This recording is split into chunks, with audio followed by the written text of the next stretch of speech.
Tena kwenye simu. Mimba ameshatoa bado mnabebishana. Nataka umpe mimba nyingine, si ndio? Upo sahihi.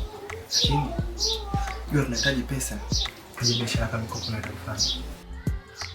Una uhakika utapata hizo pesa? Wewe ni chini. Unajua wewe.